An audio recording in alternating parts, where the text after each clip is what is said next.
Previously on 4 Players, 1 Dungeon. Adar, you take the crossbow bolt to a shoulder and you look over, and it's weird because when the crossbow hits you, you almost see a weird glazing in the human's eyes, and he smiles really maniacally. I'm dropping silence. Okay. And I'm casting inflict wounds. Overcasting. There are other people in this complex behind that other door. You know there are. You can sense it. You smell it, or you sense it. You just know somebody is behind that door. Fucking yeah! All right, this makes a lot more sense. Firebolt time. No. For inspiration point, instinct, charm person, charm whoever this fucking is about to come in the room and send him in there to attack those guys. No, Lisa. Oh, yeah, come on. See, I shouldn't have fucking said anything. Yep. You get the sensation that your spell made contact with something or someone somewhere behind that door in the room. You what? Action surge. Yeah!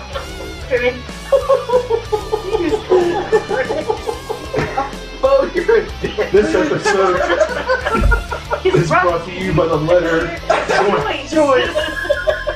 I love you, Sean. Go ahead and use that. You want help out here? Hugor still. Yeah. You want to get in the game, motherfucker? Supposedly last year I had thrown charm person and caught something. You felt like I caught something, and you said, "Come on, buddy, open up the door. Hey, be cool and open up that door, pal." And nobody opened up the door. So I'm still trying to draw whatever it is towards me and feed off the... Nothing's happening with that. You fucking tamed a cockroach. I'm gonna fucking kill you on my fucking next turn. Hey, hold on. I was totally ignoring everybody moving. My old lady, I'm sorry, Brigid, was giggling and trying to spit out the fact that she's just going to have to kill you the next turn. Next turn, you fucking die. And one of these two guys said, "You just charmed a cockroach on the other side of the door. You totally missed that one."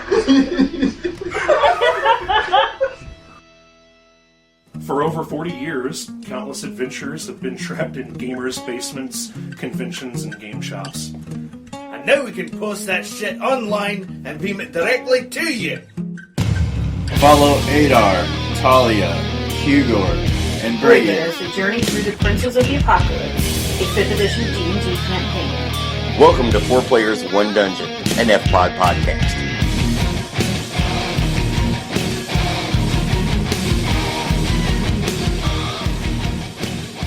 Welcome back to another episode of 4 Players, 1 Dungeon.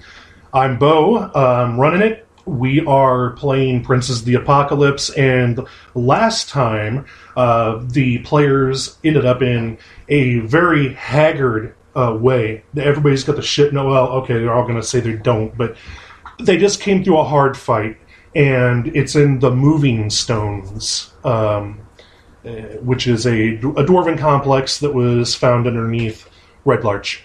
The fight was pretty nasty. They've killed everybody that they know of in the area. There are all these weird stones that are standing around in this area. The walls are covered in, I believe Maggie said they were reliefs, is what they were called. Yes. Relief sculptures of like dwarves, and it showed how they were killed. You know, like they were. It was all like mining accidents, and so this was more like a place where they entombed them, and sympathy for the dwarves who had fallen to do what they had to do. Honor their sacrifice. I'm sorry? Honor their sacrifice. Yeah.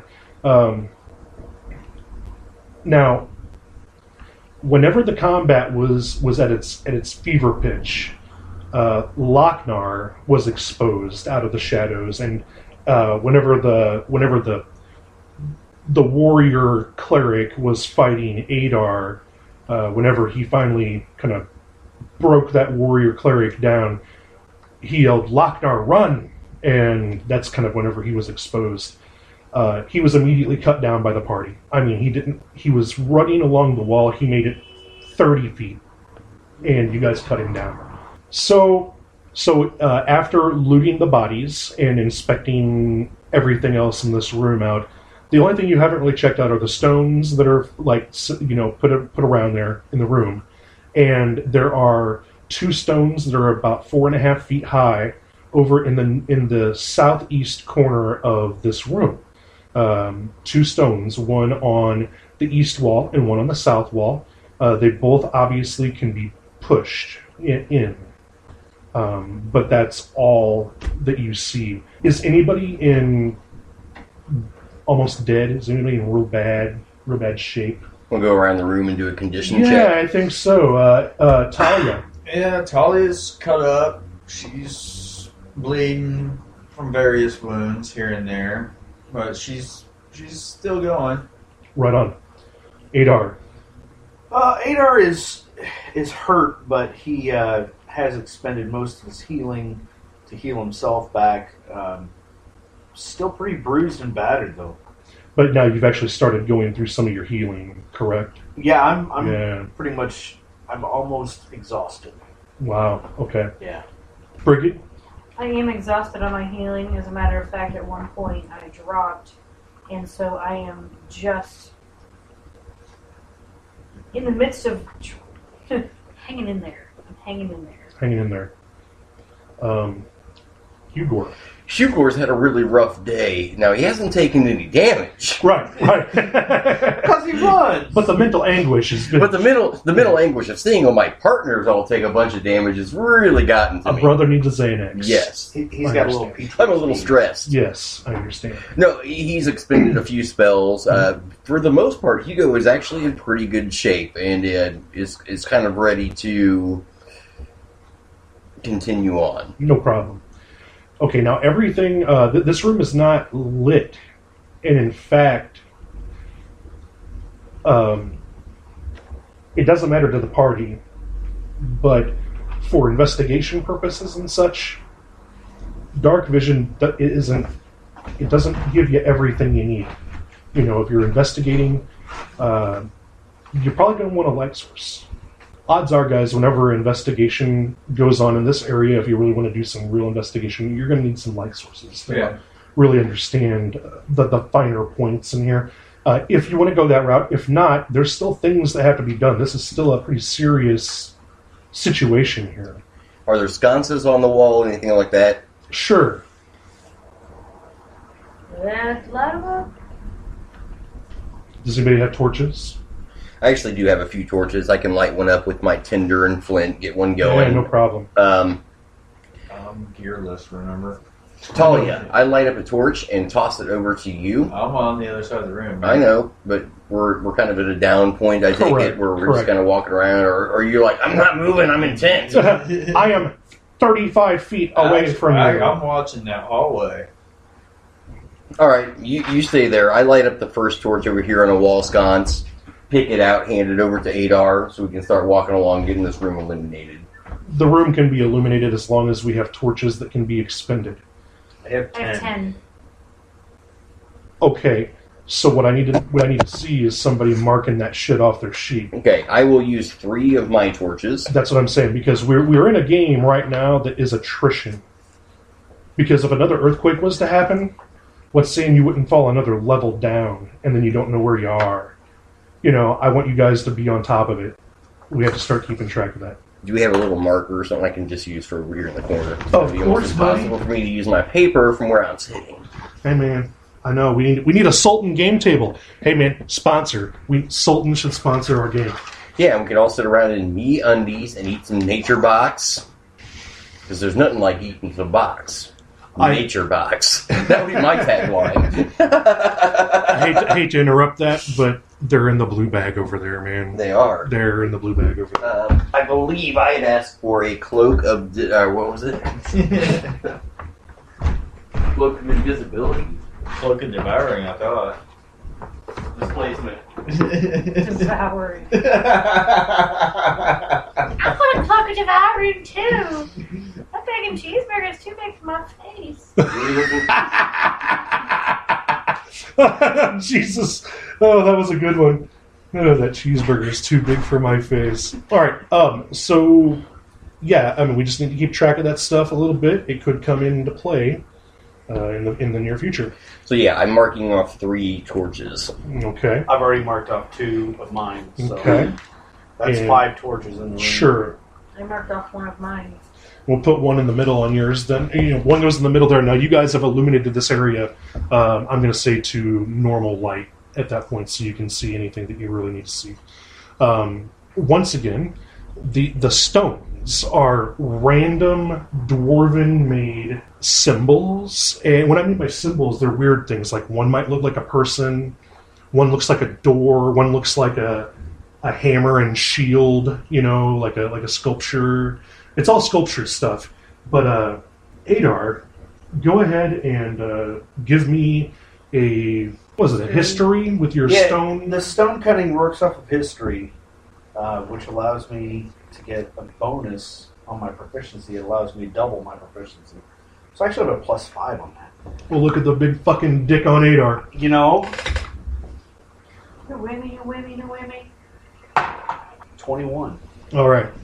Adar, you notice that all of these stones are about 3/4 of an inch off of the ground. They're levitating.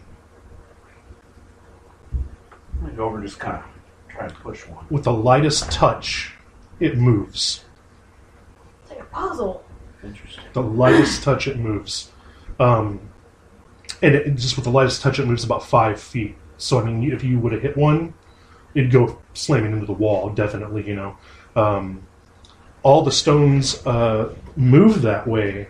There doesn't seem to be any rhyme or reason to it. There isn't like a game board on the floor or anything. There are just these random pieces in here. And even with your dwarven knowledge and a great roll that you had, it doesn't quite make sense, but there's stuff that's so ancient in Faerunian, dwarf history that who knows. Right. You do know that over in the corner where the 2 stones are over there, that is going to be something that your interest is starting to really peak on. You're like, man, if these things are levitating, what do these buttons or these stones, what do they mean? What is Sure. this? And I'm just going to drink because I'm going to say everybody else knows that because you tell them. I do tell them. Okay. Will you tell us? Well, We haven't heard Adar yet. There you go. now, there's nothing that I can tell that these stones do except move really easy. But I wonder what's with these little buttons on the wall. Hubert speaks up and goes, wow, I'm really surprised I didn't notice that after, hiding behind one. These things were floating on the ground the whole time. No. I stay where I'm at. You didn't lean into it, you just hid behind it. It was one of those things. I expect the hover noise. Nope. Nope. Nope. No hover noise, damn. Do they say anything? Is there any symbol or script on them whatsoever to give us? I would like to roll an investigation. That's a great idea. I run directly into a stone and fall my ass. And the stone goes over a couple squares, yes. There you go. It's bizarre. That's all I can say. It's bizarre. Well, then Adar would like to check out what those the false stonework buttons are. Okay. Go ahead and move Adar over into the corner there. I don't know if it's PC So I'd like settings. to do another stone cutting check on these. Mm-hmm. I would like to do an investigation as well while I'm up here. Do you want to make a roll or do you want to aid him? I would like to aid him. Okay, so you're going to advantage on your stone thinger. Yay! Thank you for helping me. Yes. So let's see. 23. 23. One is to open up a secret door.